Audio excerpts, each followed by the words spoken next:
Shalom, saudara-saudaraku kekasih Tuhan Yesus. Selamat pagi, salam damai sejahtera bagi kita sekalian. Dan untuk keluarga PKLU SGPIB,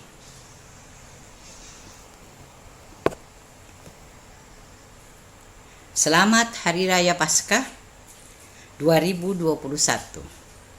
Api Paskah kiranya membuat kita para lansia tetap semangat dalam pelayanan dan tetap semangat mengikuti program saya dan PKLU GPIB membaca Alkitab bersama. Mari kita berdoa. Terima kasih Tuhan Yesus atas semua yang sudah kami terima di hari-hari yang lalu, yang adalah karena kasih karunia-Mu semata-mata, juga perlindungan di sepanjang malam tadi.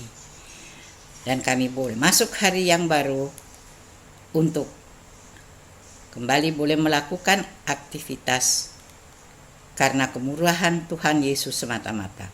Tuhan Yesus, kami mau membaca dan merenungkan firman-Mu. Mohon Roh Kudus mau memimpin kami supaya kami mengerti kehendak-Mu dan kami boleh melakukannya dalam hidup sehari-hari. Bapa, kami sudah sedia mendengar firman, bersabdalah dalam nama Yesus Kristus. Amin. Opa Uma kekasih Tuhan Yesus, sesuai jadwal SBU untuk hari Selasa pagi hari ini tanggal 6 April 2021, pembacaan firman Tuhan terambil dari Roma pasal yang pertama ayat 1 sampai dengan ayat yang keempat. Demikian bunyinya. Surat Paulus kepada jemaat di Roma. Dari Paulus, hamba Kristus Yesus yang dipanggil menjadi rasul dan dikuduskan untuk memberitakan Injil Allah. Injil itu telah dijanjikannya sebelumnya dengan perantaraan nabi-nabinya dalam kitab-kitab suci tentang anaknya yang menurut daging diperanakkan dari keturunan Daud.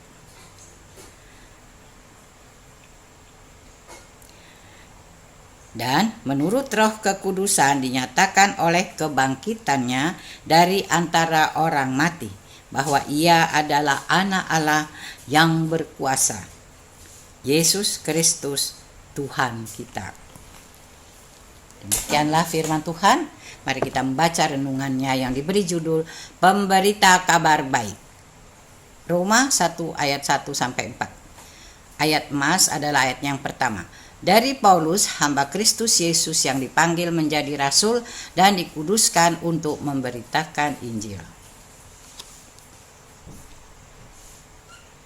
Dalam surat ini, Paulus menerangkan proses dan perjalanan hidupnya mulai lahir sampai waktu ia dipilih dan dipanggil menjadi rasul. Menurut institusi kerasulan, ia diharuskan memberitakan perkara-perkara yang ada hubungan dengan pengutusannya. Sebagai seorang yang diutus atau rasul, ia harus mempertahankan panggilan itu. Karena panggilan itu langsung dari Tuhan Yesus. Di sini nampak posisinya yang terhormat di mata umatnya melalui cara hidup, bersosialisasi, dan berpelayanan. Isi pemberitaan Rasul Paulus sesuai dengan janji-janji Tuhan yang diberitakan oleh para nabi pada zaman lampau dan berakar dalam kitab-kitab suci, serta yang terutama adalah inti pokoknya, yaitu Yesus Kristus, Tuhan Yesus Kristus sebagai pusat Injil yang diberitakannya. Opa-opa, uma-uma yang Tuhan Yesus kasihi, bagaimana dengan diri kita, yaitu orang-orang percaya yang telah dipanggil menjadi saksi kebenaran dan kebaikan? Banyak orang sekarang rindu akan kabar baik. Sudah terlalu banyak kabar bohong atau hoax yang merajalela. Orang memutar kebenaran menjadi tidak benar. Moralitas kehidupan diperhadapkan dengan hal-hal yang membahayakan.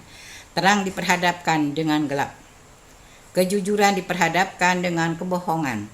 terkesan manusia lebih cenderung kepada dosa-dosa. Opa Uma yang Tuhan Yesus kasihi, lalu bagaimana kehidupan dalam globalisasi sekarang ini? Manakah pemberita-pemberita yang jujur dan baik?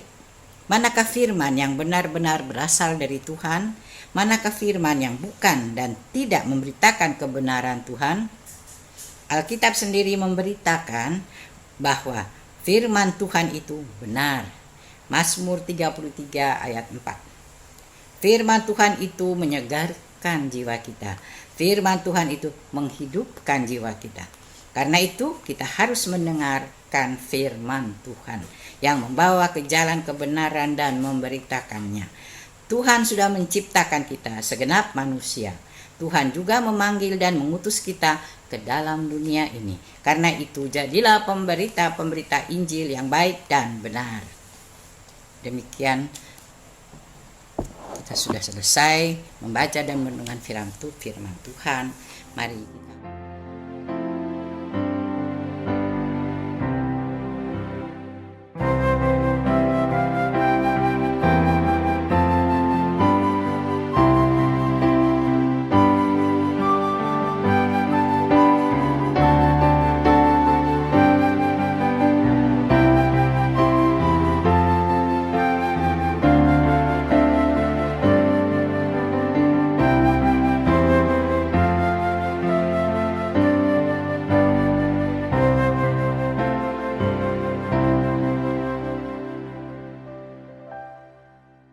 kita akan berdoa.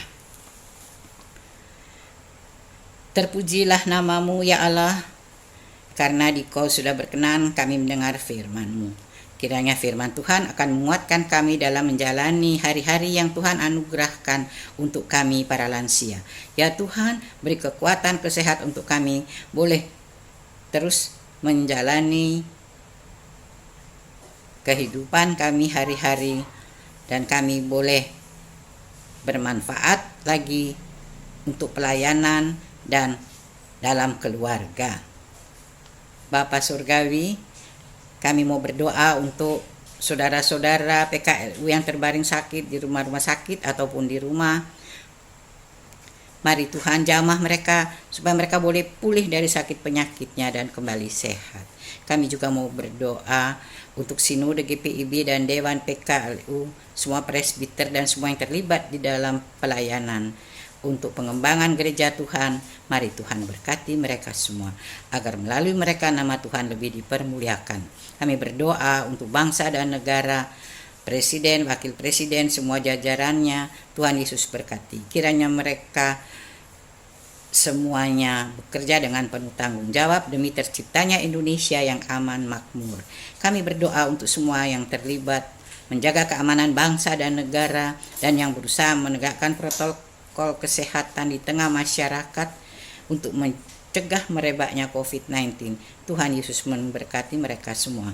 Juga untuk tim medis, dokter-dokter, perawat, dan semua yang membantu pelayanan di rumah sakit, Tuhan kiranya berkenan memberkati. Kami mau berdoa untuk anak-anak piatu, ibu janda, dan bapak duda. Tuhan juga kiranya menyertai mereka dengan kasih-Mu dan memberkati mereka. Terpujilah nama-Mu ya Bapa.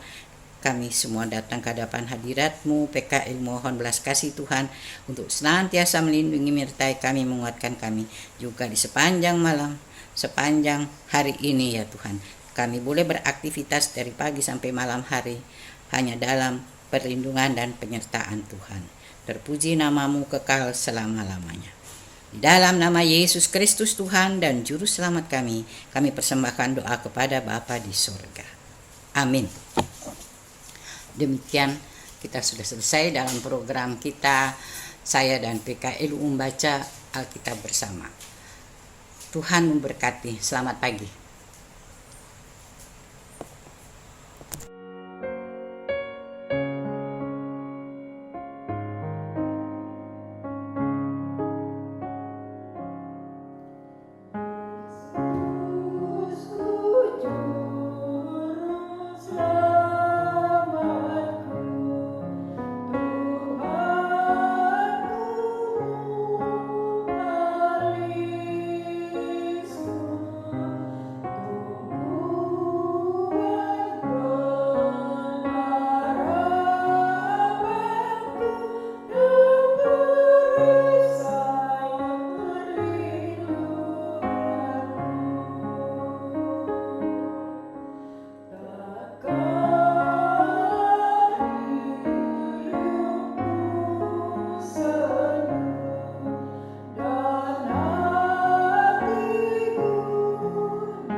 semangat, Pelayanan segar dan hijau.